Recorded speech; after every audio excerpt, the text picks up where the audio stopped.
இது வந்து standard hydrogen electrode. கரெக்டா? ஸ்டாண்டர்ட் ஹைட்ரஜன் எலக்ட்ரோடுக்கு இது வந்து ஒரு ரிடக்ஷன் ரியாக்ஷன். நீங்க எதா இருக்கட்டும், இது எலக்ட்ரான் கெயின் பண்றதுனால இது ஒரு ரிடக்ஷன் ரியாக்ஷன் சொல்லலாமா? Yes sir. இதுக்கு வந்து இப்ப என்னால வந்து நர்ன்ஸ்ட் ஈக்குவேஷன் எழுத முடியுமானா எழுதலாம். E is equal to E naught 0 divided by 0.0591 divided by number of electron involved in the process log. இங்க ப்ராடக்ட் யாருன்னு பாத்தீங்கன்னா கேஸ் ஃபார்ம் ஆகும். இது வந்து சொல்யூஷன்ல இருக்கிற அக்வாஸ். ஓகேவா? சோ அப்ப நீங்க இங்க என்ன எழுதுவீங்க? H2 case divide H plus எழுதலாம், இல்ல இது மாதிரி எழுதலாம். ஓகேங்களா? ஆஃப் H2 எழுதலாம். ஸோ இதுக்கும் வேல்யூ இங்க 1ன்னு வந்துடும். ஸோ இப்போ எப்படி எழுதணும்? ப்ராடக்ட் H2 கேஸ்ன்னு வரும் டிவைட் பை H பிளஸ். ஓகேங்களா? So H plus concentration of ion எழுதுவேன். ஸோ இந்த ஈக்குவேஷன் வச்சு எழுதலாம், இல்லை இந்த ஈக்குவேஷன் வச்சு எழுதலாம். நம்ம எது எழுதணும் ரைட்டு தான். ஸோ இந்த வேல்யூ 1ன்னு ஆயிரும். ஸோ அப்போ இந்த ஈக்குவேஷன் வந்து இப்படி மாறும். E not 0. log 1 divided by H plus square வராதா சார்? இல்ல நீங்க ரெண்டு ஈக்குவேஷன் இருக்கு இல்லீங்களா? நான் சப்போஸ் இந்த ஈக்குவேஷன் எடுத்தனா ஸ்கொயர் போட்டு எழுதணும். இந்த ரெண்டாவது ஈக்குவேஷன் எடுத்தா, இந்த ஒன்னாவது ஈக்குவேஷன் எடுத்தா ஸ்கொயர் போட தேவையில்லை. கரெக்டா? ஈக்குவேஷன் 1க்கு எழுதியிருக்கேன். ஒன்னும் பிரச்சனை இல்லை. இங்க 2 வரும். திருப்பி இங்க நம்பர் ஆஃப் எலக்ட்ரான் என்ன 2ன்னு பாத்தீங்கன்னா 2 கேன்சல் ஆயிரும். பாருங்க ரெண்டுமே எழுதுறேன். E is equal to E naught. இது செகண்ட் ஈக்குவேஷன் வச்சு எழுதுறேன். E naught 0.591 number of electron involved 2 log 1 by H plus square. இந்த ஸ்கொயர் மேல வரும். E naught minus 0.05912. இப்போ log இது மேல வந்தா H plus power minus 2 முன்னாடி வந்து பிளஸ் ஆயிரும். 2 கேன்சல் ஆயிரும். So E naught plus 0.0591 log concentration of H plus. ஓகேங்களா? இப்போ இந்த ரெண்டாவது ஈக்குவேஷனை யூஸ் பண்ணி நான் எழுதியிருக்கேன். ஈக்குவேஷன் 2 யூஸ் பண்ணி E is equal to E naught இந்த வேல்யூ கண்டுபிடிச்சிருக்கேன். இப்போ இதே வந்து பாருங்க, இந்த ஃபர்ஸ்ட் ஈக்குவேஷனை பயன்படுத்தி எழுதுறேன். இது ரைட்னு பார்க்கலாம். இந்த ஃபர்ஸ்ட் ஈக்குவேஷனை யூஸ் பண்ணி எழுதியிருக்கேன். ஈக்குவேஷன் 1 யூஸ் பண்ணி எழுதியிருக்கேன். இப்போ என்ன பாருங்க, ஆஃப் H2 இருக்கு, இதுக்கு சேர்த்து 1ன்னு வந்துடும். ஸோ நான் 1ன்னு வச்சுக்கிறேன். இங்க வந்து ஒரு எலக்ட்ரான் தான் இன்வால்வ் இருக்கு. ஸோ ஒரு எலக்ட்ரான் இருக்கு, கீழே இருக்கு. கரெக்டா? ஸோ அப்போ இங்க H பிளஸ் மேல வந்தா என்ன ஆகும்? -1 ஆகும். ஸோ E naught 1 இங்க 1 வரும். ஸோ இது வந்து லாக் இங்க +1 தான் இருக்கு, மேல வந்தா -1 ஆயிரும். So lock H plus power -1. So முன்னாடி வந்து என்ன வரும்? பிளஸ் ஆயிரும் சார். Plus 0.0591 log. ஸோ இது வந்து log H பிளஸ். கரெக்டா? Yes sir. புரியுது நான் சொல்றது?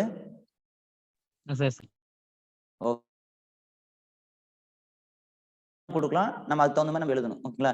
ஐடியா என்னன்றதை புரிஞ்சுக்கிட்டா போதும்.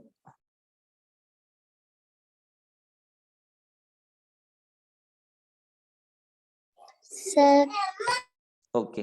இப்ப நம்ம ஏற்கனவே நமக்கு 11th ஒரு யூனிட் இருக்கு. என்ன அப்படின்னா சமநிலை அப்படின்னு ஒண்ணு இருக்கு. இயற்பியல் சமநிலை, வேதியியல் சமநிலைன்னு 2 இருக்கு. ஓகேங்களா? சொல்லுங்க சார். அந்த மைனஸ் ஆவுறது பிளஸ் ஆமானது எனக்கு புரியல. இங்கீங்களா? இங்க இப்ப நம்ம ஒரு ஃபார்முலா இருக்கு. வர அதாவது log a/b ன்னு இருந்தா b log a ன்னு எழுதுறீங்க இல்லையா? சப்போஸ் இங்க -b ன்னு இருந்தா அந்த -b அப்படியே முன்னாடி எட்டுன்னு வரும். கரெக்டா? அந்த என்ன சார்ஜ் இருக்குதோ அது அப்படியே, என்ன சைன் இருக்குதோ அது அப்படியே எட்டுன்னு வரும். நம்ம இப்படி டிவைட்ல இருக்கு இல்லையா? இந்த டிவைட்ல இருக்கிறது மேல வந்து மைனஸ் ஆச்சு. இந்த மைனஸோட நான் முன்னாடி கொண்டு வரேன். ஓகேங்களா? இந்த மைனஸோட இங்க முன்னாடி கொண்டு போறேன். இந்த வேல்யூ இருக்கு இல்லையா? இந்த வேல்யூக்கு முன்னாடி கொண்டு போறேன். ஓகேங்களா? இல்ல நீங்க இங்க கூட எட்டுன்னு வரலாம். ஸோ நீங்க எட்டுன்னு வரக்குள்ள என்ன ஆகும் அப்படின்னா, இந்த -1 இந்த மைனஸ் சேர்ந்துச்சுன்னா -1 ஏற்கனவே அங்க ஒரு மைனஸ் இருக்கு. ஓகேவா? ஸோ -1 இதுவும் -1 வச்சுன்னா 2 சேர்ந்தா +1 மாறிக்கும். கரெக்டா? இங்க பாருங்க ஒரு மைனஸ் சைன் இருக்கு. ஸோ இது மைனஸோட வந்தா பிளஸ் ஆகிக்கும். அப்புறம் மீதி இருக்கிற டேட்டா பாருங்க 0.051 log H பிளஸ். புரியுதா? புரியுது. ஓகே. இப்போ நான் என்ன சொல்றேன் பாருங்க, நமக்கு வந்து சமநிலைன்னு ஒரு லெசன் இருக்கு, ஈக்லிபிரியம் சொல்லுவாங்க. இயற்பியல் சமநிலை, வேதியியல் சமநிலைன்னு 2 லெசன் இருக்கு ஸ்டேட் போர்டுல. இயற்பியல் சமநிலை, வேதி வர ஒரு நிமிஷம் இருங்க, இதை முடிச்சிடுறேன். வேதியியல் சமநிலைன்னு 2 இருக்கு. இதுல ஒரு ஃபார்முலா சொல்லியிருப்பாங்க, கெமிக்கல் ஈக்லிபிரியம் சொல்லுவாங்க. அந்த கெமிக்கல் ஈக்லிபிரியத்துல வந்து பாத்தீங்கன்னா pH is equal to minus log of H plus ஒரு ஃபார்முலா இருக்கும். பவர் ஆஃப் ஹைட்ரஜன் அப்படி சொல்லுவாங்க. ஹைட்ரஜனின் வலிமை வந்து minus log concentration of H plus சொல்லலாம். அப்ப நான் என்ன பண்றேன், இங்க லாக் H plus மட்டும் தான் இருக்கு, இந்த மைனஸ் சைன் இந்த பக்கம் எடுத்துன்னு வந்துடுறேன். ஓகேங்களா? அப்ப நான் இப்படி எழுதலாமா பாருங்க, minus pH log concentration of H plus எழுதலாமா? ஸோ இந்த இடத்துல வந்து பாத்தீங்கன்னா எனக்கு லாக் H plus மட்டும் தான் இருக்கு. ஓகேவா? அப்ப நான் என்ன பண்ண போறேன், E is equal to E0 minus 0.0591 pH. இப்போ மைனஸ் pH வந்து எதுக்கு பதில் போட்டுக்கிறேன், லாக் H plus பதில் போட்டிருக்கேன். போடலாமா இந்த மாதிரி? Yes sir. Very good. So இதுதான் வந்து என்ன அர்த்தம், உங்களுடைய pHக்கான ஈக்குவேஷன். எங்கெல்லாம் ஹைட்ரஜன் எலக்ட்ரோடு யூஸ் பண்றீங்களோ அப்போ இந்த ஈக்குவேஷன் யூஸ் பண்ணணும். ஸோ இப்போ இந்த மாதிரி என்ன பண்ணிடுவாங்க, ஒரு ப்ராப்ளம் காட்டுறேன் பாருங்க. இப்போ இந்த ஃபார்முலா எப்படி சார் யூஸ் பண்றது? ஓகேவா? கொஸ்டின் பாருங்க எப்படி கேட்டிருக்கேன். Hydrogen electrode, standard hydrogen electrode, ஓகேங்களா, திட வெப்ப அழுத்த நிலையில் ஹைட்ரஜன் எலக்ட்ரோட் அப்படின்ட்டேன். pH வேல்யூ 10, ஓகேங்களா, E0 வேல்யூ 0, ஓகேங்களா, ஃபைண்ட் கண்டுபிடி E வேல்யூன்னு கேட்குறேன். கரெக்டா? ஸோ pH கொடுத்துட்டேன், E0 கொடுத்துட்டேன், E கேட்குறேன். ஸோ அப்போ கொடுத்துக்கிற கிவன் டேட்டாவை பாருங்க, pH இருக்கு, E0 கொடுத்துருக்காங்க, E கேட்குறாங்க பாருங்க, pH கொடுத்துட்டாங்க, E0 E கொடுத்துருக்காங்க. கரெக்டா? So E is equal to 0 minus 0.0591, pH எவ்வளோ கொடுத்துருக்காங்க, 10. கரெக்டா? அவ்வளோதானே கொடுத்துருக்காங்க. ஸோ இதை நீங்கள் என்ன பண்ணணும், 10ஆல மல்டிப்ளை பண்ணால் போதும். ஸோ இதை ஜஸ்ட் ஒரு டைம் மல்டிப்ளை பண்ணால் உங்களுக்கு போதும். ஓகேவா? ஸோ 0.0591 வரும். ஸோ நமக்கு ஏற்கனவே 4 டிஜிட் தள்ளி புள்ளி வச்சுன்னா இப்படி மாறிக்கும். ஓகேங்களா? ஸோ 0.0591. ஸோ நமக்கு வந்து ஆன்சர் இப்படி வரும். கரெக்டா? 0.5910 வரும். நான் சொல்றது புரியுதா? இது கூட ஒரு சைபர் சேர்த்து 4 தானே புள்ளி வைக்கணும், அப்போ 0.5 வந்துடும். இது E வேல்யூ. நான் சொல்றது புரியுதாங்க? இந்த டெசிமல் வந்து சில பேருக்கு புரியல, பார்த்துக்கோ. இப்போ நீங்க வந்து ஒரு 15 இருக்கு, 10ஆல மல்டிப்ளை பண்றீங்க, 500 மாறும். சப்போஸ் இங்க டாட் இருந்தது அப்படின்னா ஒரு டாட் வைக்கிறோம். ஓகேங்களா? சப்போஸ் எத்தனை ஸ்தானம் இருக்கோ. ஸோ அந்த மாதிரி நான் இதை சிம்பிளிஃபை பண்ணியிருக்கேன். ஏற்கனவே டாட் இங்க இருக்கு, ஒரு சைபர் ஆட் பண்ணிட்டு 4 டிஜிட் தள்ளி புள்ளி வைக்கிறேன். எனக்கு ஆன்சர் வந்து எவ்வளவு வருது, 0.5910 இருக்கு. இது ஒரு மெத்தட்ல கொஸ்டின் கேட்கலாம். இப்போ நான் உங்ககிட்ட இதே கொஸ்டின் ரிவர்ஸ்ல கேட்கறேன் பாருங்க. இப்போ எனக்கு என்ன ஃபார்முலா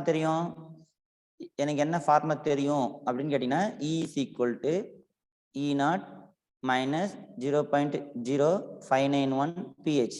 இந்த ஃபார்முலா தெரியுமா? ஃபார்முலா நமக்கு கரெக்டா தெரிஞ்ச மட்டும் தான் ப்ராப்ளம் போட முடியும். பாருங்க, ஃபார்முலா நல்லா ஞாபகம் வச்சுக்கிட்டேன். ஓகேங்களா? இப்ப பாருங்க, E வேல்யூ கொடுத்துட்டாங்க. ஓகேங்களா? E வேல்யூ கொடுத்துட்டாங்க, E0 வேல்யூ கொடுத்துட்டாங்க. அப்படின்னா pH வேல்யூ கண்டுபிடிக்கலாம். கரெக்டா? இப்போ இது E வேல்யூ எடுத்துக்கோங்க. ரெண்டாவது மெத்தடு 0.0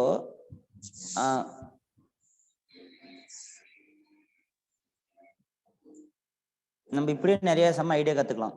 0.591, ஏன்னா E வேல்யூ இதுதான் கொடுத்துருக்காங்க, 591. இது என்ன பண்ணும், E0 வேல்யூ 0. இங்க பாருங்க 0.0591 pH இருக்கு. கரெக்டா? சோ இது 0ன்றதுனால டைரக்டா அந்த வேல்யூ இருக்கும். சோ நம்ம இப்படி எழுதலாம், 0.591 டிவைட் பை 0.591 pH எழுதலாம். எனக்கு pH தான் क्वेश्चनல கேக்குறாங்க, pH வந்து என்ன அப்படின்னு கேக்குறாங்க. கரெக்டா?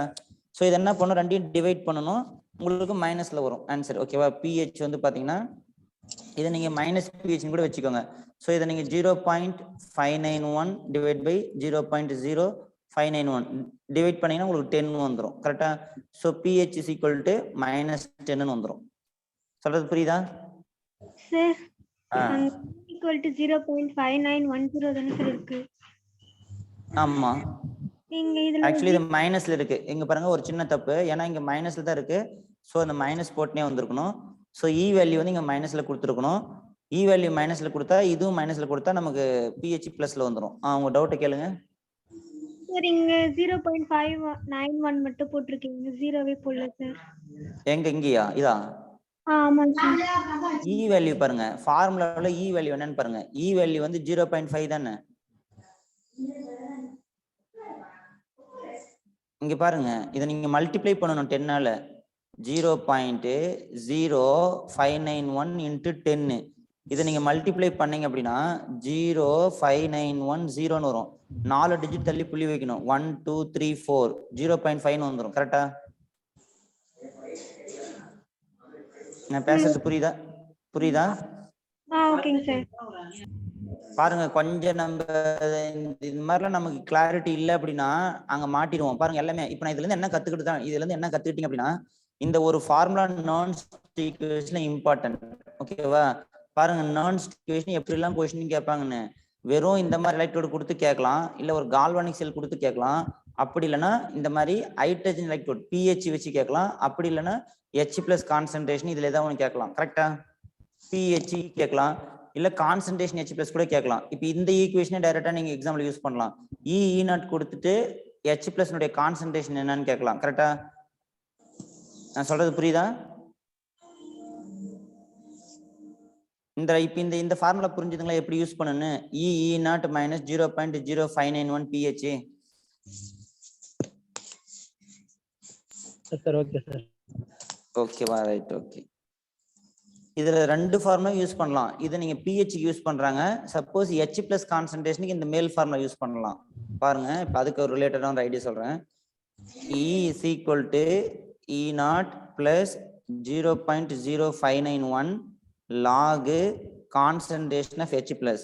இதுவும் வந்து ஸ்டாண்டர்ட் ஹைட்ரஜன் எலக்ட்ரோடுக்கான நான்ஸ்ட் ஈக்குவேஷன் சமன்பாடு. இப்போ இதை வச்சு என்ன சார் கேட்கலாம் அப்படின்னா, ஒரு E கொடுத்துட்டேன் 1.2 வோல்ட், ஒரு E நாட் கொடுத்துட்டேன் 0 வோல்ட்னு வச்சுக்கவேன். இப்போ நீ என்ன பண்ணலாம், log H பிளஸ் தெரியும். அந்த log H பிளஸ் வந்து ஆன்டிலாக் எடுத்தா உங்களுக்கு H பிளஸ் வேல்யூ தெரிஞ்சிடும். கரெக்டா? நான் சொல்றது புரியுதா? கான்சன்ட்ரேஷன் ஆஃப் H பிளஸ் தெரியும். ஸோ இந்த மாதிரி கேட்கலாம், இல்லைன்னா pH வச்சும் கேட்கலாம். ஸோ நம்ம அந்த எக்ஸாம்ல என்ன கொஸ்டின் கேட்குறாங்களோ அதை பார்த்து போடணும். என்ன ரிலேஷன்ஷிப் அப்படின்னா, pHன்றது minus logarithmic of concentration of H plus. இது வந்து வேதியியல் சமநிலையில் இந்த ரிலேஷன்ஷிப் இருக்கு. அதை இங்க அப்ளை பண்ணி நம்ம கொஸ்டின் கேட்கறாங்க. டைரக்டா இந்த H பிளஸ் கான்சன்ட்ரேஷன் கேட்கலாம், அப்படி இல்லைன்னா இந்த மாதிரி pH கேட்கலாம். இது ரெண்டு விதம் இங்க இருக்கு. இது புரிஞ்சுதா?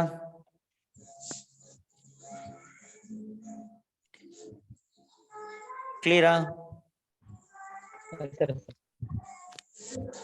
யாரோ பாருங்க மைக் ஆன்ல இருக்கு, பாருங்க மைக் ஆஃப் பண்ணுங்க. இப்ப ஃபைனலா எனக்கு என்ன சார் தெரியணும், நான்ஸ்ட் ஈக்குவேஷன்ல எனக்கு முதல் தெரிஞ்ச ஃபார்மேட் இது. E naught minus 0.0591 divide by n log product divide by reactant. இது ஒரு ஃபார்முலா மைண்ட்ல வச்சுக்கோங்க. இதுக்கு பதிலா என்ன எழுதலாம் அப்படின்னா, இப்ப இதுக்கு பதிலா நம்ம KQன்னு எழுதலாம். இதெல்லாம் மைண்ட்ல உங்களுக்கு இருக்கணும். திடீர்னு சில சமயத்துல ப்ராடக்ட் கான்சன்ட்ரேஷன் கேட்கலாம், இல்ல ரியாக்டன்ட் கான்சன்ட்ரேஷன் கேட்கலாம், இல்ல K ஈக்குலிபிரியம்னு கேட்கலாம்.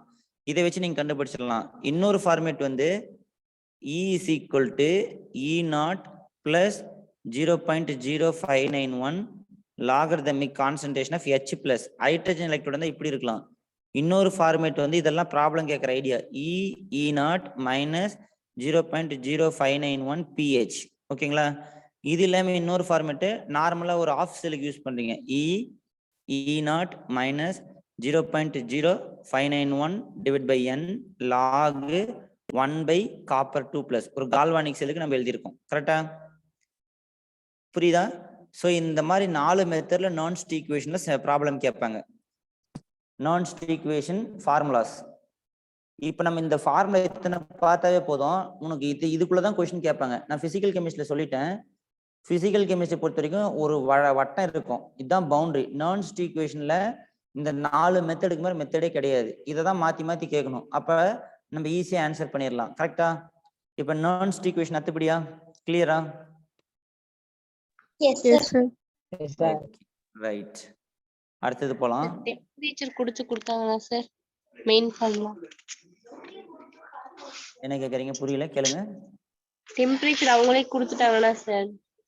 வேற எதுவும் 98 கெல்வின் கொடுக்காம அவங்க ரைட், வெரி குட். ஆமா, இப்ப நீங்க இது எல்லாமே நான் இப்ப எழுதின ஃபார்முலா எல்லாம் 298 கெல்வின் அப்ளிகபிள். சப்போஸ் டெம்பரேச்சர் கொடுக்கல அப்படின்னா நீங்க இந்த ஜெனரல் ஃபார்முலா யூஸ் பண்ணும். E is equal to E0 minus 2.303 RT by NF log, ஓகேங்களா, ப்ராடக்ட் பை ரியாக்டன்ட். இந்த ஃபார்முலா தான் யூஸ் பண்ணும். கரெக்டா? எப்பயுமே மறந்துடாதீங்க, 2.303 RT by F இதனுடைய வேல்யூ தான் வந்து 0.0591.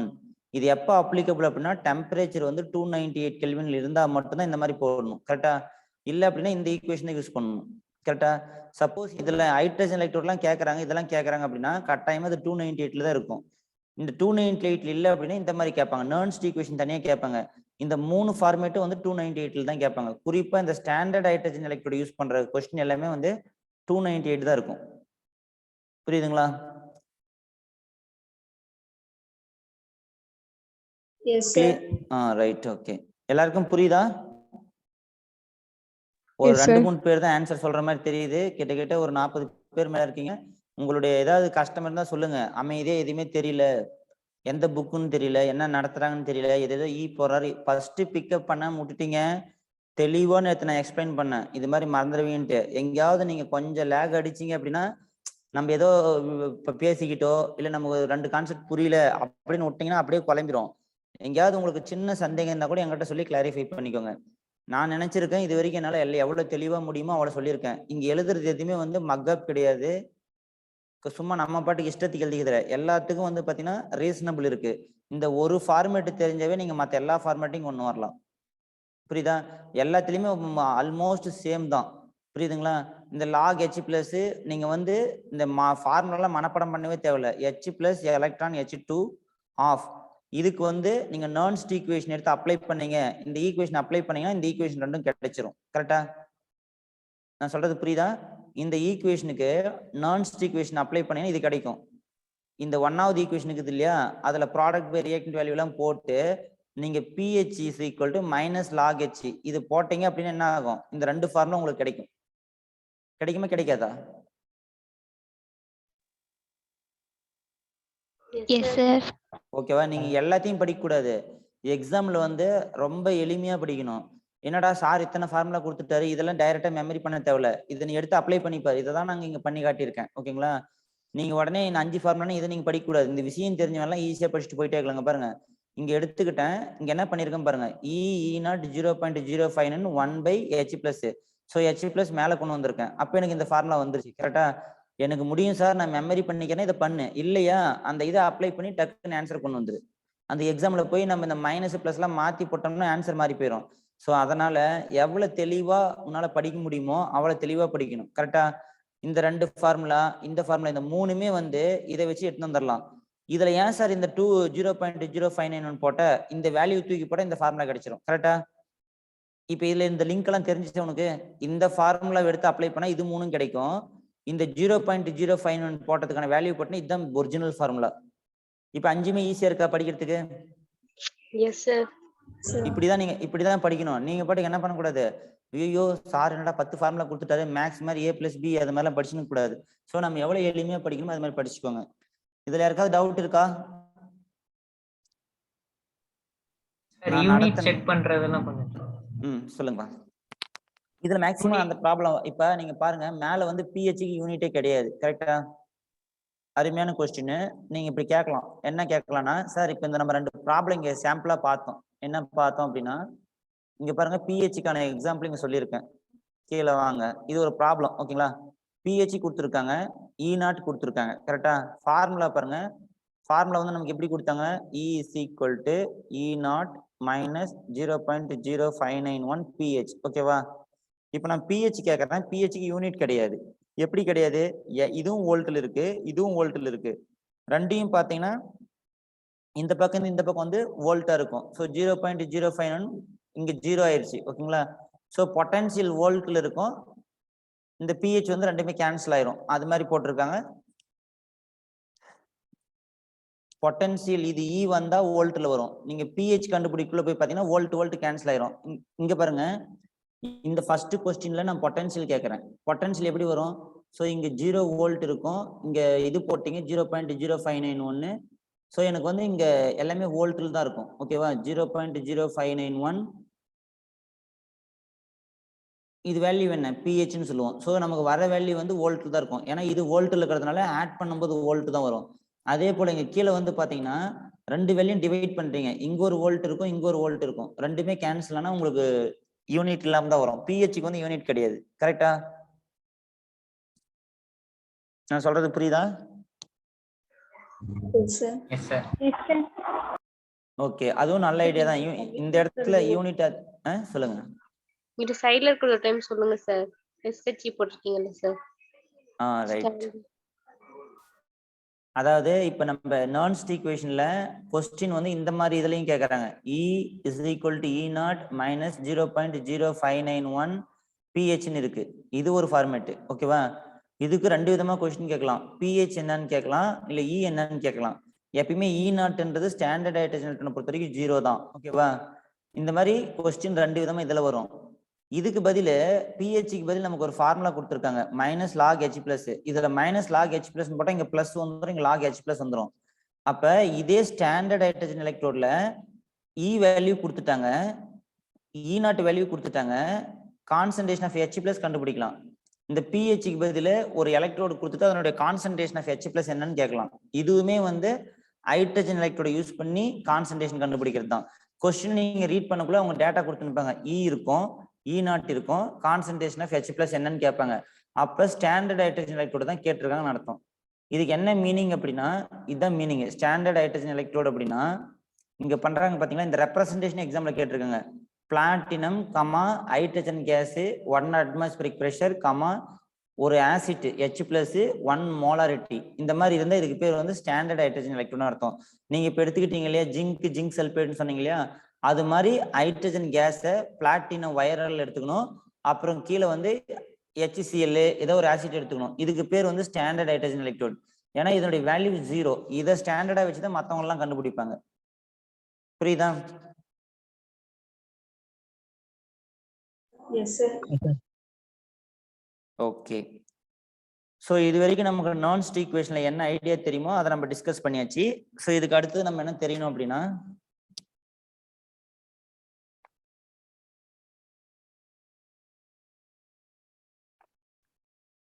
ஒரு ரெண்டு ஃபார்முலா உங்களுக்கு சொல்லியிருப்பேன். Del G naught is equal to minus R T L N K E Q இப்படியும் சொல்லலாம். இன்னொரு ஃபார்முலா இருக்கு, del G naught is equal to இந்த லானுக்கு பதில் 2.303 ஆர்டி லாகு கே ஈக்குலிபிரியம். ஓகேங்களா? இதுலயும் நீங்க ஈக்குலிபிரியம் கண்டுபிடிக்கலாம். இந்த நான்ஸ்ட் ஈக்குவேஷன் இப்ப நம்ம பார்த்தோம் பாருங்க, இதுலயும் நீங்க ஈக்குலிபிரியம் கண்டுபிடிக்கலாம். E naught is equal to 0.0591 divide by n log KEQ. இதுலயும் நீங்க கண்டுபிடிக்கலாம். ரெண்டுத்துக்கு என்ன சார் வித்தியாசம் அப்படின்னா, டேட்டா வித்தியாசம். Change in free energy standard ஸ்டேட்ல மட்டும் கொடுத்துருக்காங்க. ஓகேங்களா? அப்படின்னா நீங்க இப்படி கண்டுபிடிக்கணும். பொட்டன்ஷியல் கொடுத்துருக்காங்க, ஸ்டாண்டர்ட் பொட்டன்ஷியல் கொடுத்துருக்காங்க அப்படின்னா இப்படி கண்டுபிடிக்கணும். புரியுதா? ரெண்டுத்திலுமே KEQ ஈக்லிபிரியம் கான்ஸ்டன்ட், வேதியியல் சமநிலைன்னு சொல்லுவீங்க. ஓகேவா? சமநிலை மாறிலி. இதை தான் நீங்க கண்டுபிடிக்கிறீங்க. But data different. KEQ கண்டுபிடிக்கிறதுக்கு டெல்ஜி தான் கொடுத்துருக்காங்க. இந்த நாட் போட்டா ஸ்டாண்டர்ட் ஸ்டேட் டெல்ஜி கொடுத்தாங்க அப்படின்னா இந்த ஃபார்முலா யூஸ் பண்ணணும். இல்ல இது இப்படியும் எழுதலாம், ஸ்டாண்டர்ட் ஸ்டேட் இல்லாத இப்படியும் எழுதலாம், minus 2.303 RT log KEQ. So del G கொடுத்துருக்காங்க அப்படின்னா நீ இந்த ஃபார்முலா யூஸ் பண்ணணும். E கொடுத்துருக்காங்க அப்படின்னா இந்த ஃபார்முலா யூஸ் பண்ணணும். புரியுதா? ஈக்லிபிரியம் கான்ஸ்டன்ட் இந்த மாதிரி ரெண்டு விதமா நம்ம கண்டுபிடிக்கலாம். கிளியரா? Yes sir. ஓகே. ஸோ இது வரைக்கும் நம்ம ஓரளவுக்கு எல்லாத்தையும் கவர் பண்ணிட்டோம். இப்போ இதுக்கு அடுத்தது என்ன பண்ணணும் அப்படின்னா, கண்டக்டன்ஸ் பத்தி படிக்கணும். ஓகேங்களா? இது வரைக்கும் உங்களுக்கு யாருக்காவது டவுட் இருக்கா? இஎம்எஃப் கண்டுபிடிக்கிறது, எலக்ட்ரோ கெமிக்கல் சீரீஸ் பார்க்கறது, டெல்ஜி பொட்டன்ஷியல் எப்படி கண்டுபிடிக்கிறது. ஓகேங்களா? அதுக்கப்புறம் வந்து என்னென்னு பாருங்க. இந்த இதுல ஏதாவது டவுட் இருந்தா சொல்லுங்க. அதாவது என்ன கேட்கறேன் அப்படின்னா, இஎம்எஃப் கண்டுபிடிக்கிறது அது நான் கரெக்டாக கண்டுபிடிச்சிருவேன். Reducing power, oxidising power, strong reducing agent, அது வீக் ரெடியூசிங், கொஸ்டின் மாற்றி கூட கேட்கலாம். Strong oxidising agent, weak reducing agent, weak oxidising agent. So இதுக்குள்ள எலக்ட்ரோகெமிக்கல் சீரீஸ்ல வரும். இதுல இருந்து ஒரு ஏதாவது டவுட் இருக்கா? அப்புறம் ΔG is equal to minus NFE not போடலாம். பொட்டன்ஷியல் கொடுத்தா ஃப்ரீ எனர்ஜி கண்டுபிடிக்கலாம், இல்லை ஃப்ரீ எனர்ஜி கொடுத்தா பொட்டன்ஷியல் கண்டுபிடிக்கலாம். இந்த மாதிரி ஒரு ரிலேஷன்ஷிப் இருக்கு. ஸோ நர்ன்ஸ்ட் ஈக்குவேஷன் இருக்கு. ஓகேங்களா? நர்ன்ஸ்ட் ஈக்குவேஷன்ல டிஃப்ரெண்ட் ஃபார்மேட் இருக்கு, 3 ஃபார்மேட் இருக்கு. ஸோ இப்போ அடுத்தது ஃபைனலாக வந்து கே யூக்லிபிரியத்துக்கு 2 ஃபார்மேட் இருக்கு, யூக்லிபிரியம் கான்ஸ்டன்ட் கண்டுபிடிக்கிறதுக்கு. ஸோ இதுல ஏதாவது உங்களுக்கு டவுட் இருந்தா சொல்லுங்க, நாங்க சொல்லித்தரேன். சார் ஈக்குலிபிரியம் ஓகேங்களா? ஸோ இத்தனை ஐடியா நம்ம ரைட். சொல்லுங்க. ஈக்குலிபிரியம் கான்ஸ்டன்ட் கண்டுபிடிக்கிறது ஒரு டைம் சம் ஏதாச்சும் போட்டு சொல்லிட்டாங்க சார். ரைட், ஓகே, போட்டுடலாம். ஃபர்ஸ்ட் ஃபார்முலா அண்டர்ஸ்டாண்ட் பண்ணிக்கலாம், அப்புறம் சம் போலாம். ஓகேங்களா?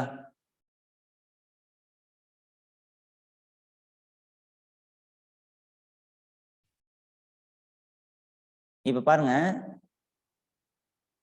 இப்ப இது ஒரு ஃபார்முலா கொடுத்துருக்காங்க கரெக்டா? இந்த ஃபார்முலா வந்து ΔG naught is equal to minus RT ln KQ அப்படின்றேன். ஸோ இதுல வந்து எனக்கு என்னென்ன யார் யார் இருக்காங்கன்னு பாருங்க. ΔG நாட்ன்றது change in free energy, standard ஸ்டேட்னு அர்த்தம். புரியுதா? நான் சொல்ற வார்த்தை புரியுதா? டெல்லுனா சேஞ்சு, ஜினா ஃப்ரீ எனர்ஜி, நாட்னா ஸ்டாண்டர்ட் ஸ்டேட். அப்ப ஸ்டாண்டர்ட் ஸ்டேட் ஃப்ரீ எனர்ஜின்னு சொல்லலாம். ΔG நாட்னா என்ன மீனிங்? என்ன meaning? Change in free energy standard state. அவ்வளவுதான். Standard state change in free energy, change in free energy. ஓகேங்களா? இது தமிழ் என்ன சொல்லுவீங்கன்னா, திட வெப்ப அழுத்த நிலையில் கிப்ஸ் கட்டில ஆற்றல். தமிழ் எழுதுறோம் பாருங்க. ஸ்டாண்டர்ட் ஸ்டேட்னா திட வெப்ப அழுத்த நிலையில் கிப்ஸ், கிப்ஸ் எனர்ஜின்றது கிப்ஸ், ஃப்ரீ எனர்ஜி கட்டில ஆற்றல். ஓகேவா? இதுதான் ஐடியா. இப்போ எனக்கு வந்து ΔG naught is equal to minus gas constant temperature ln KQ equilibrium constant இருக்கு. இப்போ எனக்கு ஈக்குலிபிரியம் கான்ஸ்டன்ட் கேட்குறாங்க அப்படின்னா ΔG நாட் கொடுத்துருக்காங்க. அப்போ நான் ஈஸியாக என்ன பண்ணுவேன், ஆர்ன்றது கேஸ் கான்ஸ்டன்ட், டெம்பரேச்சர் மென்ஷன் பண்ணியிருப்பாங்க கொஸ்டின்ல, அதை வச்சு நான் லாக் KQ அதுக்கு ஆன்டிலாக் எடுத்து ஆன்சர் வந்துடும். அதே மாதிரி சப்போஸ் எனக்கு இப்படி கொடுக்கல, கொடுத்துருக்காங்க, பொட்டன்ஷியல் கொடுத்துருக்காங்க, நாட் கொடுத்துருக்காங்க, அப்ப கேக்யூனா இந்த ஃபார்முலா யூஸ் பண்ணணும். புரியுதா? இது வந்து நர்ன்ஸ்ட் ஈக்குவேஷன் வழியா ஈக்குலிபிரியம் கான்ஸ்டன்ட் கண்டுபிடிக்கலாம். இது வந்து ஃப்ரீ எனர்ஜி வழியா கண்டுபிடிக்கிறது. இதுக்கு வந்து நர்ன்ஸ்ட்னு கிடையாது, இது ஜென்ரலா ஃப்ரீ எனர்ஜி வழியா கண்டுபிடிக்கிற மெத்தடுன்னு அர்த்தம். புரியுதா? ஃபர்ஸ்ட் ஃபார்முலா புரிஞ்சா? ஓகே, இதுக்கு ஒரு சம் போடலாம். ஃபார்முலா இருக்காதுன்னு புரியாம இருக்கா? சார் சொல்லுங்க. SRE SOA அப்புறம் WRH WOA என்னங்க சார்? Very good. அதாவது ரெடியூசிங் பவர், ஆக்சிடைசிங் பவர், இந்த மாதிரி ஷார்ட்கட் எல்லாம் கெமிஸ்ட்ரியில் அங்கீகரிக்கல. கெமிஸ்ட்ரியில் இல்லாத ஷார்ட்கட் நம்ம யூஸ் பண்ணக்கூடாது. நான் உங்களுக்குலாம் புரியுன்னு சொல்லிட்டு இப்படி எழுதிட்டேன். ரெடியூசிங் பவர்னு அர்த்தம் இதுக்கு. Oxidising power, strong reducing agent, strong oxidising agent, weak reducing agent. அதாவது வீக் ரெடியூசிங் ஏஜென்ட்ன்றது தான் strong oxidising agent. Vice versa. இது என்ன சொல்லுவீங்க, வலிமை மிகு கரணி அப்படின்னுவீங்க. எது வலிமை இல்லாத கரணி? இப்ப பாருங்க, வேர்டு டெஃபினேஷன் சொல்றேன். இப்ப நான் இப்ப எழுதுறது வேர்டுக்கெல்லாம் உங்களுக்கு டெஃபினேஷன் புரியுதா பாருங்க. இதெல்லாம் வச்சு கொஸ்டின் கேட்பாங்க. ரெடியூசிங் பவர்னு ஒன்று இருக்கு, அதுக்கு ஆப்போசிட் வேர்டு ஆக்சிடைசிங் பவர். ஓகேவா? ரெடியூசிங் பவர் அப்படின்றதுக்கு ஆக்சிடைசிங் பவர் இருக்கு. இப்போ ஒரு ரிடக்ஷன் ப்ராசஸ் இருக்கு. ரெடியூசிங் பவர் எப்படி இருக்குன்னு தெரியும், லோ. ஆக்சிடைசிங் பவர் எப்படி இருக்குன்னு தெரியும், ஹை. ஸோ இதை வச்சு என்ன சொல்றேன், ஸ்ட்ராங் ஆக்சிடைசிங் ஏஜென்ட்னு சொல்லிட்டேன். கரெக்டா? இப்ப இந்த ஸ்ட்ராங் ஆக்சிடைசிங் ஏஜென்ட்ன்றத வந்து நீங்க என்ன சொல்லலாம், வீக் ரெடியூசிங் ஏஜென்ட்னு சொல்லலாம். இதுக்கு இன்னொரு பேர் வந்து வீக் ரெடியூசிங் ஏஜென்ட். ஓகேங்களா? இது ரெண்டும் ஒரே மீனிங். ஸ்ட்ராங் ஆக்சிடைசிங் ஏஜென்ட்னாலும் சரி, வீக் ரெடியூசிங் ஏஜென்ட்னாலும் சரி, ஒரே மீனிங். மீனிங் வந்து என்னன்னு பாத்தீங்கன்னா, ஸ்ட்ராங்கா யார் ஆக்சிடைஸ் பண்ணுவாங்க அப்படின்னு அர்த்தம். வீக் ரெடியூசிங் ஏஜென்ட் அவங்க தான், அதாவது ஆப்போசிட் வேர்டை ஞாபகம் வச்சுக்கோங்க. ஆக்சிடைசிங் ஏஜென்ட் ஸ்ட்ராங்கா இருந்தா ரெடியூசிங் ஏஜென்ட் வீக்கா இருக்கும். அதான் மீனிங். என்ன பாருங்க, ரெடியூசிங் பவர் லோவா இருந்தா ஆக்சிடேஷன் ப்ராசஸ்ல ரெடியூசிங் பவர் ஹையா இருக்கும். ஸோ இந்த ஆக்சிடைசிங் பவர் இதுல லோவா இருக்கும், இதுல ரெடியூசிங் பவர் ஹையா இருக்கும். ஓகேங்களா? எந்த பவர் ஐயோ அதுதான் agent, strong reducing agent. So reducing agent ஸ்ட்ராங்கா இருந்தா ஆக்சிடைசிங் ஏஜென்ட் எப்படி இருக்கும்? புரியுதா உனக்கு நான் சொல்றது? Rn ரெடியூசிங் ஏஜென்ட் ஸ்ட்ராங்கா இருக்கு, அப்ப ஆக்சிடைசிங் ஏஜென்ட் எப்படி இருக்கும்? வீக்கா இருக்கும் சார். அவ்வளவுதான். அவ்வளவே, அதை மட்டும் தெரிஞ்சுக்கோங்க. ஆக்சிடைசிங் ஏஜென்ட் வீக்கா இருக்கும். இந்த மாதிரி கம்பேர் பண்ணி சப்போஸ் சில நேரத்துல நம்ம கொஸ்டின் நெகட்டிவ் ஸ்டேட்மெண்ட் இது எது வந்து ஸ்ட்ராங் ஆக்சிடைசிங் கிடையாது இப்படி கேட்பாங்க. நாட் ஸ்ட்ராங் ஆக்சிடைசிங் ஏஜென்ட்னுவாங்க. ஓகேங்களா? நாட் ஸ்ட்ராங்னா வீக் எதுன்னு கேட்கறாங்கன்னு அர்த்தம். நீ பட்டுன்னு என்ன பண்ணிடக்கூடாது, ஸ்ட்ராங் ஆக்சிடைசிங் ஏஜென்ட் போட்டக்கூடாது. இந்த நாட் போட்டா ஆக்சிடைசிங் ஏஜென்ட் அப்படின்னா வலிமை மிகு ஆக்சிஜனேற்ற கரணி. என்ன சார் மீனிங்? ஆக்சிடைசிங் ஏஜென்ட் வலிமை மிகு ஆக்சிஜனேற்ற கரணி, வலிமை மிகு ஆக்சிஜனேற்ற கரணின்னு அர்த்தம். சப்போஸ் ரெடியூசிங் ஏஜென்ட் அப்படின்னு என்ன மீனிங் சார்? வலிமை மிகு ஆக்சிஜன் ஒடுக்க கரணி. ஆக்சிஜன் ஏற்ற கரணின்னு வரும், இது ஆக்சிஜன் ஒடுக்க கரணி. புரியுதா? நான் எழுதுற எழுத்துலாம் புரியுதா? வலிமை மிகு ஆக்சிஜன் ஏற்ற கரணி, வலிமை மிகு ஆக்சிஜன் ஒடுக்க கரணி. கரெக்டா? இப்ப வலிமை மிகு ஆக்சிஜன் ஏற்ற கரணிய நீங்க என்ன சொல்லலாம்? வீக் ரெடியூசிங் ஏஜென்ட்ன்றாங்க. வலிமை குறைந்த ஆக்சிஜன் ஒடுக்க கரணின்னு சொல்லலாம். வலிமை மிகு ஆக்சிஜன் ஏற்ற கரணிய வலிமை குறை ஆக்சிஜன் ஒடுக்க கரணின்னு சொல்லலாம். சொல்லலாமா சொல்லக்கூடாதா? இந்த மாதிரி இப்போ உங்களுக்கு புரியுதான்னு பாருங்க. இதுக்கு காயின் விட இன்னொன்னு சொல்றேன். வலிமை மிகுந்தவங்களா இருக்கிறாங்க ஆக்சிஜன் ஏற்ற கரணி, அதுக்கு வந்து வலிமை குறைந்த ஆப்போசிட் வேர்டு வலிமை குறைந்த ஆக்சிஜன் ஒடுக்க கரணி. கரெக்டா? ஏன் அப்படின்னா இவங்களுக்கு ஆக்சிஜன் ஏற்ற பவர் அதிகமா இருக்கு, அதனாலதான் ரெடியூசிங் பவர் கம்மியா இருக்கு. அதனாலதான் வலிமை மிகு ஆக்சிஜன் ஏற்ற கரணினாலும் ஒண்ணுதான், வலிமை குறைந்த ஆக்சிஜன் ஏற்ற ஒடுக்க கரணினாலும் ஒண்ணுதான். கரெக்டா? இல்ல அப்படின்னா இதுக்கே நெகட்டிவ் ஸ்டேட்மெண்ட் எப்படி சொல்லுவோம் அப்படின்னா வலிமை மிகு ஆக்சிஜன் ஏற்ற கரணி அல்ல, வலிமை மிகு ஆக்சிஜன் ஒடுக்க கரணி அல்ல அப்படின்னு கேக்குறாங்க. அப்படின்னு மீனிங் என்ன? எது வந்து வலிமை மிகு ஆக்சிஜன் ஒடுக்க கரணி அல்ல, ஒடுக்க கரணி அல்லன்றாங்க. அப்படின்னு என்ன மீனிங்? வலிமை மிகு ஆக்சிஜனேற்ற கரணி. புரியுதா? அவ்வளவுதான். சோ இங்க பாருங்க, வலிமை மிகு ஆக்சிஜன் நாட் ரெடியூசிங் ஏஜென்ட்னா ஸ்ட்ராங்னு அர்த்தம். சோ இந்த மாதிரி வேர்டுக்குள்ள விளையாடுவாங்க. இதெல்லாம் கொஞ்சம் ப்ராக்டிஸ் பண்ணி பார்த்துக்கோங்க. இதுக்கு மேல புரியலன்னா என்கிட்ட கேளுங்க. இது புரியுதா? சோ நான் எழுதின வேர்ட்ல நீங்க தனியா பார்த்தீங்கன்னா உங்களுக்கு நல்லா புரியும். இப்ப கூட புரியலன்னா கேளுங்க. ஆக்சிடைசிங் ஏஜென்ட் அப்படின்னாவே ஆக்சிஜன் ஏற்ற கரணி. ஸ்ட்ராங்ன்ற வார்த்தை யூஸ் பண்றதுனால தான் வலிமை மிகு ஆக்சிஜன் ஏற்ற கரணி. முதல்ல ஆக்சிடைசிங் அப்படின்னா ஆக்சிஜன் ஏற்றம், ரெடியூசிங் அப்படின்னா ஆக்சிஜன் ஒடுக்கம், ஏஜென்ட்ன்றது கரணி. அப்படியே ஆட் பண்ணிக்க வேண்டியதுதான். கிளியரா? Yes sir. கொஞ்சம் பிராக்டிஸ் பண்ணி பாருங்க, உங்களுக்கு தெரியும். Okay right. இப்ப நம்ம யூக்லிபிரியம் கான்ஸ்டன்ட்க்கு ஒரு ப்ராப்ளம் போட்டு பார்க்கலாம். வேற இருக்கா? ஏதாவது டவுட் இருக்கா?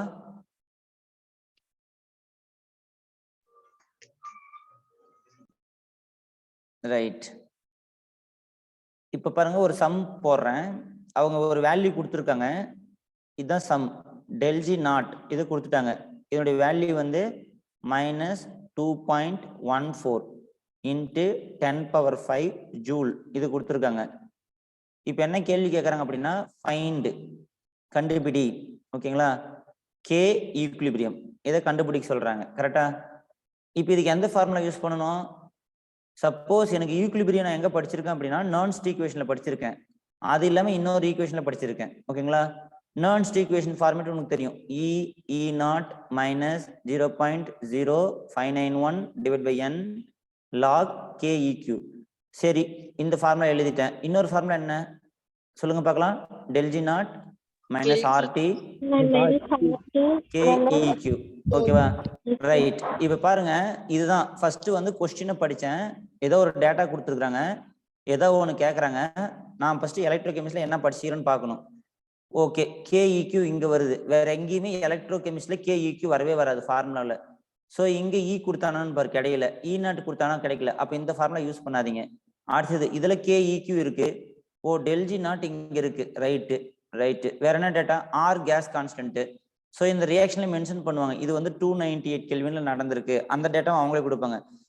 அட் 298 கெல்வின் 298 கெல்வின் வெப்பநிலையில் கண்டுபிடிக்கப்பட்ட கிப்ஸ் கட்டில்ல ஆற்றல் -2.14 இன்டு 10⁵ ஜூல் எனில் வேதி சமநிலை மாறிலி.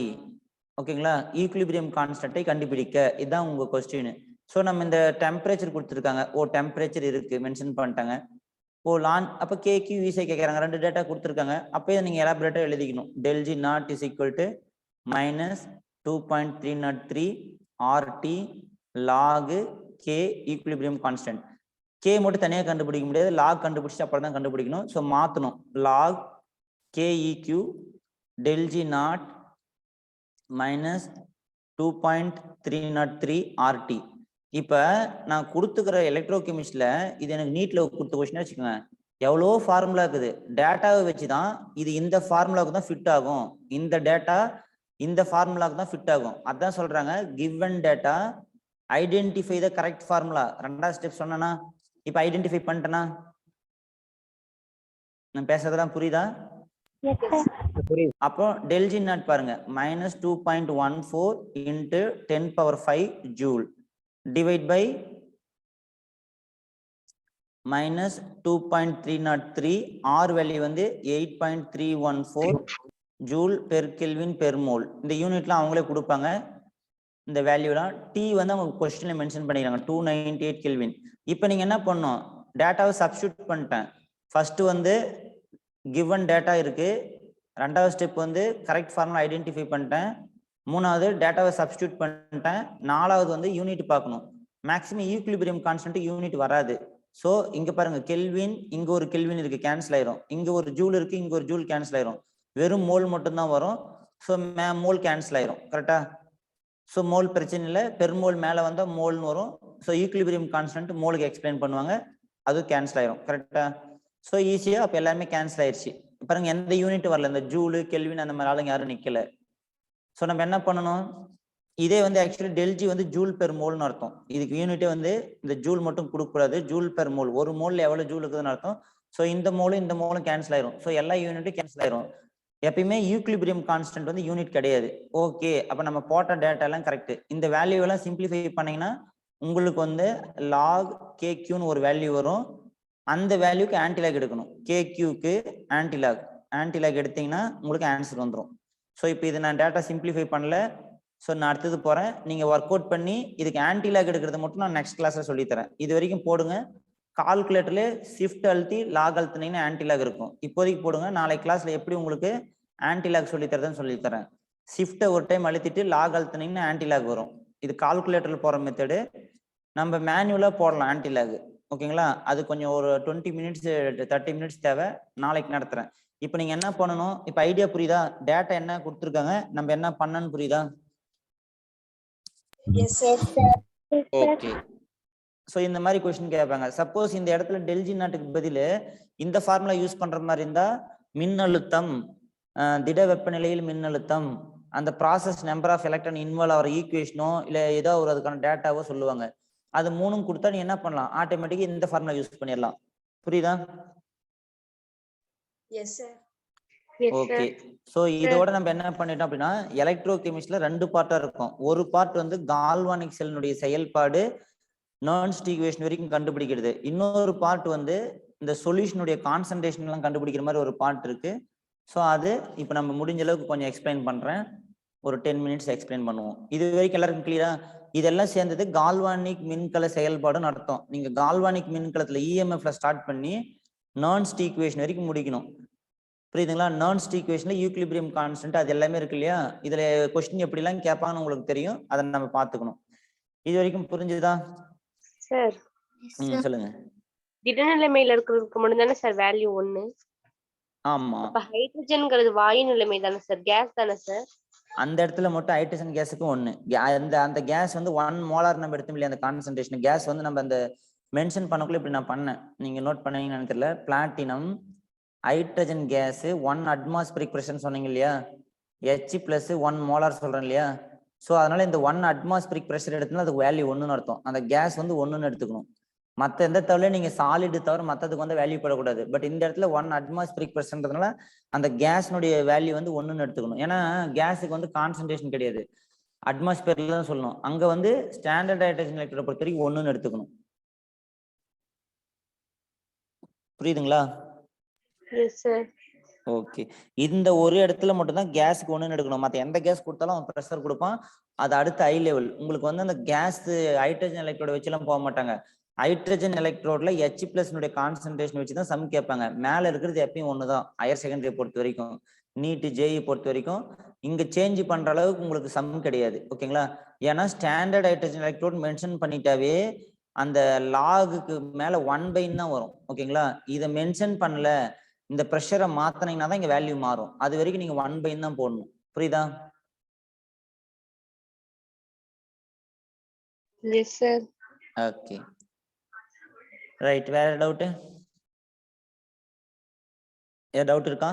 ஸோ இப்போ இதெல்லாம் வந்து சேர்ந்தீங்கன்னா கட்டாயமா நம்மளுடைய கொஸ்டின் வந்து இதுக்குள்ள தான் வரும். ஓகேவா? போன வருஷம் கேட்ட 3 கொஸ்டின்லாம் 2022 கொஸ்டின் இதெல்லாம் இதுல தான் இருக்கு. ஓகேவா?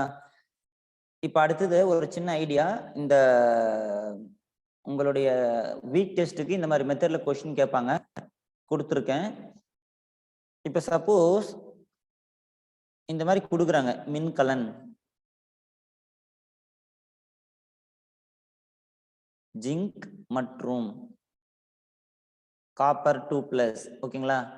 இதனுடைய வேல்யூ இங்க 2 கொடுத்துருக்காங்கன்னு வச்சுக்கோங்க. இ ஜிங்க் 2+ பார் ஜிங்க். ஓகேங்களா? 0.34. இ காப்பர் 2+ பார் காப்பர் 0.76. இது மாதிரி கொடுத்துட்டாங்க. இப்போ இந்த மாதிரி மின்கலன் Z10 மற்றும் Cu2+ இன் பொட்டன்சியல் என்னன்னு கேட்குறாங்க. ஓகேங்களா? எப்படி கண்டுபிடிப்பீங்க? Left hand side minus right hand side sir. நீங்க நல்லா புரிஞ்சுக்கோங்க. இந்த டேட்டாவை வச்சு நீங்க ஃபிக்ஸ் பண்ணிடக்கூடாது. கொஸ்டின்ல வந்து இந்த டேட்டா நான் என்ன கேட்டிருக்கேன், இந்த ஒரு வார்த்தை கொடுத்துருக்கேன், இதை வச்சு சொல்லுங்க பார்க்கலாம். மின்கலன் Z10 மற்றும் Cu2+, இதனுடைய பொட்டன்சியல் கேட்கறாங்க. இது என்ன கொடுத்துருக்காங்க? இவ்வளவு மட்டும் தான் கொடுப்பாங்க கொஸ்டின்ல. எப்படி போடுவீங்க? ஒரு மின்கலன் இருக்கு, அதுல Z10 இருக்கு மற்றும் Cu2+ இருக்கு. அதனுடைய பொட்டன்சியல் என்னன்னு கேட்கறாங்க. இது என்ன மீனிங் அப்படின்னா, உங்க ரியாக்டன்ட்டா அவங்க கொடுத்துட்டாங்க. ஜிங்கா இருக்கு, அது சாலிடு, அவங்க மென்ஷன் பண்ணிடுவாங்க இது சாலிடா இருக்கு. காப்பர் அக்வாஸா இருக்கு. ஸோ கொஸ்டின்ல வந்து ஜிங்க் அப்படின்னா அவங்க ஜிங்கா எடுத்துக்கிறாங்க, காப்பர் 2+ ரியாக்டன்ட்டா எடுத்துக்கிறாங்க, காப்பர் 2+ அக்வாஸா எடுத்துக்கிறாங்க. ஸோ நமக்கு தெரியும் ஜிங்க் ரைட் ஹேண்ட் சைட்ல போனா ஆக்சிடைஸ் ஆகும். ஓகேங்களா? காப்பர் 2+ ரைட் ஹேண்ட் சைடு போனா ரிடக்ஷன் ஆகும், காப்பர் சாலிடா மாறும். அப்ப மீனிங் வந்து என்ன? இப்பதான் நீங்க சொல்லணும், இதுல ரைட்ல காப்பர் இருக்காங்க, லெஃப்ட்ல ஜிங்க் இருக்கிறாங்க. அப்ப நம்ம என்ன பண்ணோம்? காப்பர் வேல்யூ ரைட்ல போடணும், 0.76 மைனஸ் இந்த வேல்யூ என்ன இருக்குது, 0.34. ரெண்டுமே நான் இங்க கொடுத்தது ரிடக்ஷன் பொட்டன்ஷியல் கொடுத்துருக்கேன். ஸோ இதுக்கு நான் மைனஸ் கொடுத்துருந்தா இங்க மைனஸ் இன்ட்டு மைனஸ் பிளஸ்ன்னு ஆயிரும். ஸோ உங்களுக்கு 1.1 வோல்ட் வந்துடும். கரெக்டா? ஸோ இந்த மாதிரி 2 இது கொடுப்பாங்க. ஓகேங்களா? இந்த மாதிரி நான் கொஸ்டின் கொடுத்துருக்கேன், ஒரு 5 கொஸ்டின் கொடுத்துருக்கேன். நீங்க இதுக்கான டேட்டா மேல கொடுத்துருப்பாங்க. இந்த ஜிங்க்கு இந்த காப்பர் 2+ கொடுத்தா உங்க ரியாக்டன்ட்டை கொடுத்துருக்காங்கன்னு அர்த்தம். கரெக்டா? நீங்க அதை வச்சு இப்ப ஜிங்க் வந்து என்னவா மாறும், ஜிங்க் 2+ மாறும். இப்ப இது ஆக்சிடேஷன், காப்பர் 2+ காப்பரா மாறும், இது ரிடக்ஷன். அப்ப இந்த reduction right hand side fix பண்ணிக்கோ, இது oxidation left hand side fix பண்ணிக்கோ. இந்த ரைட் லெஃப்ட்ல வச்சு இஎம்எஃப் ஃபார்முலா கண்டுபிடி. இந்த வேல்யூ வந்து பாசிட்டிவ்ல வந்தா ஸ்பான்டேனியஸ், இந்த வேல்யூ ஸ்பான்டேனியஸ், இந்த பாசிட்டிவ்ல வரல அப்படின்னா நான் ஸ்பான்டேனியஸ், 0 வந்தா ஈக்லிபிரியம். புரியுதா? Yes sir. இது வந்து ஒரு வே ஆஃப் கொஸ்டின் கேட்கறது. நீங்க டக்குன்னு என்ன பண்ணுவீங்க, மின்கலன் Z10 காப்பர் 2+ நீ நினைச்சுக்குவ, இந்த மாதிரி வேல்யூ கொடுத்தா இதை வச்சு நீ பண்ணிடுவ. பட் இந்த கொஸ்டினுக்கு இது அண்டர்ஸ்டாண்டிங். இங்க கொடுக்குற மின்கலன் அப்படின்றது ஒரு ரியாக்டன்ட். கரெக்டா? நீங்க என்ன வினை படுபொருள் எடுக்கிறீங்களோ அதுதான் அங்க கொடுப்பாங்க, மின்கலன் அப்படின்னு அதை கொடுப்பாங்க. சரியா? கிளியரா? ரைட். ஓகே. ஸோ இது வரைக்கும் நம்ம என்னன்னா இந்த மின்வேதியில 2 பாட்டா இருக்கும், மின்வேதியியல் 1, மின்வேதியியல் 2. இப்ப பொறுத்த வரைக்கும் மின்வேதியியல் மட்டும்தான் வச்சிருக்காங்க.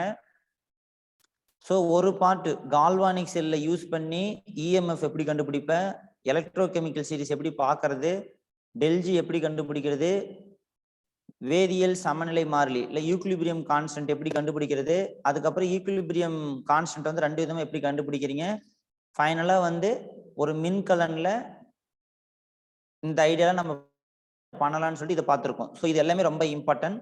இது இல்லாத வந்து கண்டக்டிவிட்டி கடத்துத்திறன், ரெசிஸ்டன்ஸ் தடைத்திறன், ஸ்பெசிபிக் கண்டக்டிவிட்டி, மோலார் கண்டக்டிவிட்டின்னு ஒரு 4-5 சின்ன சின்ன ஃபார்முலா இருக்கு. அதையும் அடிக்கடி எக்ஸாம்ல கேட்டிருக்காங்க.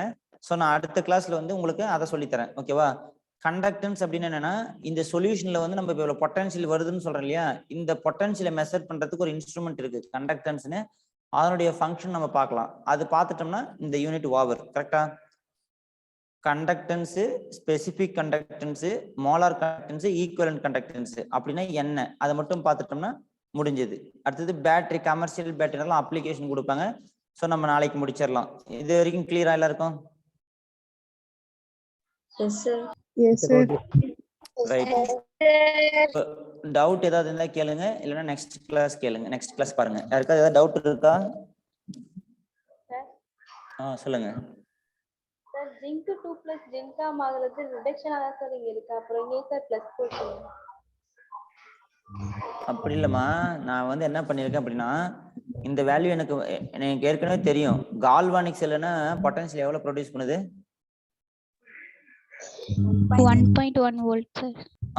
நான் எழுதுக்குள்ள டேட்டா நான் கரெக்டா எழுதல. இந்த வேல்யூ மைனஸா இருந்தாதான் இங்க மைனஸ் இன்டு மைனஸ் பிளஸ் ஆயிரும். 0.76 மைனஸ் மைனஸ் 0.34. அப்பதான் பிளஸ் வந்தாதான் உனக்கு 1.1 வரும். கரெக்டா? Yes, sir. நான் இங்க வேல்யூ தப்பா எழுதிருப்பேன். ஃபாஸ்டா எழுதுக்குள்ள மைனஸ் விட்டுட்டேன். ஏன்னா நமக்கு எல்லாத்துக்கும் தெரியும். நான் இப்போ வந்து நான் இந்த கொடுத்துக்கிற மாதிரி போட்டேன்னா, இங்க மைனஸ் இல்லாத போட்டேன்னா 0.76 மைனஸ் 0.34, இதுக்கு 2, இதுக்கு 4, இதுக்கு 0 இருக்கும். நீ போய் புக்ல பாத்தீங்கன்னா இதுக்கு வேல்யூ வந்து 1.1 கொடுத்துருப்பாங்க. 0.76, 0.34, ஸோ 10, 11, ஸோ 1.1 வரும். ஸோ இதுதான் கரெக்ட். ஸோ நம்ம டேட்டா வந்து இது ரிடக்ஷனுக்கே மைனஸ் வந்துருக்கும். ஆக்சிடேஷன் இருந்தா 0.34 எடுத்துக்கலாம். ஜிங்க் பார் ஜிங்க் 2 பிளஸ் அப்படின்னா நீ பிளஸ் 0.34 வோல்ட்னு எடுத்துக்கலாம். கரெக்டா? இதை ரிடக்ஷனா மாத்தினா சைன் மாத்திக்கணும். நான் பேசுறது புரியுதா? ரைட். சார் ரிடக்ஷன் பொட்டன்ஷியல் தான சார் ஆக்சிடேஷன் பொட்டன்ஷியலா மாத்துறோம். அதாவது நீங்க ஃபார்முலா என்ன யூஸ் பண்றேன்னு பாருங்க. இப்போ எனக்கு வந்து இஎம்எஃப் கண்டுபிடிக்கணும். கரெக்டா? எனக்கு என்ன ஒரே ஃபார்முலா யூஸ் பண்ண சொல்லி ரைட் மைனஸ் லெஃப்ட். நீங்க ரிடக்ஷன் பொட்டன்ஷியல். ஸோ ரைட் எது லெஃப்ட் எதுன்னு ஒன்று டோட்டல் செல் ரிடக்ஷன் வச்சு கண்டுபிடிக்கலாம், இல்லை செல் எதுவும் கொடுக்காத பட்சத்துல தான் நீங்க வேல்யூ பிளஸ்ஸா மைனஸான்னு பார்த்துட்டு higher positive value right hand side fix பண்ணணும். நீங்க பாட்டுக்கு இந்த ஒரு தப்பு பண்ணிடாதீங்க. இது நிறைய பேர் பண்றாங்க. இப்போ இந்த இடத்துல வந்து மின்கலன் அவங்களா கொடுத்துருக்காங்க, ஜிங்க்கு காப்பர் 2+. இதே கொஸ்டின் இப்படியும் கொடுக்கலாம், காப்பர் ஜிங்க் 2+ன்னு கொடுக்கலாம். நீங்க உடனே என்ன பண்ணிடக்கூடாது, இதை நீங்க இந்த வேல்யூ வச்சு இது ஹையர் பாசிட்டிவ் வேல்யூ, இதை ரைட்டா ஃபிக்ஸ் பண்ணீங்கன்னா ஆன்சர் வந்துடும். பட் காப்பர் ஜிங்க் 2+னா காப்பர் வந்து இப்போ ஆக்சிடைஸ் ஆகுது, இதனுடைய வேல்யூ வந்து மைனஸ்ல வரும். கரெக்டா? இப்போ இதுக்கு நீங்க போட்டு பாருங்க, இது வேல்யூ வந்து மைனஸ்ல வரும். நீங்க என்ன பண்ணிடுவீங்க தப்புனா, இந்த வேல்யூ வச்சு நீங்க போடுவீங்க, அதை ரைட்டா கன்ஸ்ட்ரக்ட் பண்ணுவீங்க. பட் ஆனா கொஸ்டின்ல அவங்க அதை கேட்கல, நாங்க கொடுத்ததுக்கு நீ கன்ஸ்ட்ரக்ட் பண்ணுன்றாங்க. ஸோ காப்பர் வந்து என்னவா மாறுதுன்னு பாருங்க, காப்பர் கொடுத்துருக்காங்க, இதே வார்த்தை மின்கலன் மற்றும் கொடுத்துருவாங்க. இப்ப இ என்னன்னு கண்டுபிடின்றாங்க. காப்பர் வந்து ரைட் ஹேண்ட் சைட்ல காப்பர் 2+ மாறுதுன்றாங்க, 2 எலக்ட்ரான் லாஸ் ஆகுதுன்றாங்க. ஓகேங்களா? இது ஆக்சிடேஷனா கொடுத்துட்டாங்க. அப்ப copper converted copper 2+, zinc 2+ converted zinc, இந்த மாதிரி செல்ல கன்ஸ்ட்ரக்ட் பண்ண முடியாது. கன்ஸ்ட்ரக்ட் பண்ணி பாருங்க, இ வேல்யூ வந்து இப்போ நெகட்டிவ்ல வரும். இப்போ இதனுடைய ரிடக்ஷன் பொட்டன்ஷியல் -0.34, இதனுடைய வேல்யூ பிளஸ்ல இருக்கு, இங்க ஃபார்முலா ஒரு மைனஸ் 0.76. இப்போ எனக்கு வேல்யூ வந்து -1.1 வோல்ட் வருது. கரெக்டா? மைனஸ்ல வரதுனால இந்த செல் என்ன ஆகாது, எலக்ட்ரோ கெமிக்கல் செல்லு கிடையாது, எலக்ட்ரோலிட்டிக் செல்லு. நீங்க வெளியில இருந்து கரண்ட் சப்ளை பண்றீங்க, உள்ள வந்து கெமிக்கல்லாம் எனர்ஜி ஸ்டோர் ஆகுதுன்னு அர்த்தம். புரியுதா? வேல்யூ மைனஸ்ல வரதுனால இயற்கையா இந்த ரியாக்ஷன் நடக்காது. நீங்க ரெண்டு செல்லையும் வச்சீங்கன்னா நடக்காது. என்ன பண்ணணும், தானா நடக்காது. நம்ம வெளியில இருந்து கரண்ட் கொடுத்து நீங்க கெமிக்கல் எனர்ஜியை ஸ்டோர் பண்ண வைக்கிறீங்க. இங்க வந்து என்ன நடக்கும் அப்படின்னா, எலக்ட்ரிக்கல் எனர்ஜி எல்லாம் கெமிக்கல் எனர்ஜியா மாறிட்டு இருக்கும். புரியுதா? நான் பேசுறது புரியுதா? சோ இதுதான் ஐடியா. இங்க மெயினான பாயிண்ட் என்ன அப்படின்னா, நீங்க பாட்டுக்கு அந்த மின்வேதியில வச்சு போட்டுறாதீங்க. இங்க என்ன கொஸ்டின் கேக்குறாங்க அதை ரியாக்டன்ட்டா கன்சிடர் பண்ணி ஆன்சர் பண்ணுங்க. இன்னைக்கு நான் நடத்தின டாபிக் மட்டும் தான் நான் கொடுத்துருக்கேன், இந்த வீக்ல கொடுப்பேன். இதுல 25க்கு யாரெல்லாம் ஒரு 20 கொஸ்டின் மேல அட்டன் பண்றீங்களோ உங்களுக்கு புரிஞ்சுதுன்னு அர்த்தம். இல்ல நான் 1 2 கூட அட்டன் பண்ணல அப்படின்னா உங்களுக்கு ரொம்ப ஈஸியா இருக்கும், அழகா இருக்கும், நல்லா இன்ட்ரெஸ்டா எழுதலாம். ஓகேவா? போய் எழுதி பாருங்க. நல்ல நான் சொன்ன ஃபார்முலா மட்டும் படிச்சுன்னு போய் நான் சொன்ன மெத்தட் அந்த 5 ஸ்டெப்ல நீங்க போய் அப்ளை பண்ணினா உங்களுக்கு ஆன்சர் வந்துடும். கரெக்டா? வேற ஏதாவது டவுட் இருக்கா? இல்லைன்னா அடுத்த கிளாஸ் டைம் ஆச்சு பாருங்க. Thank you. Thank you, sir. Thank you, sir.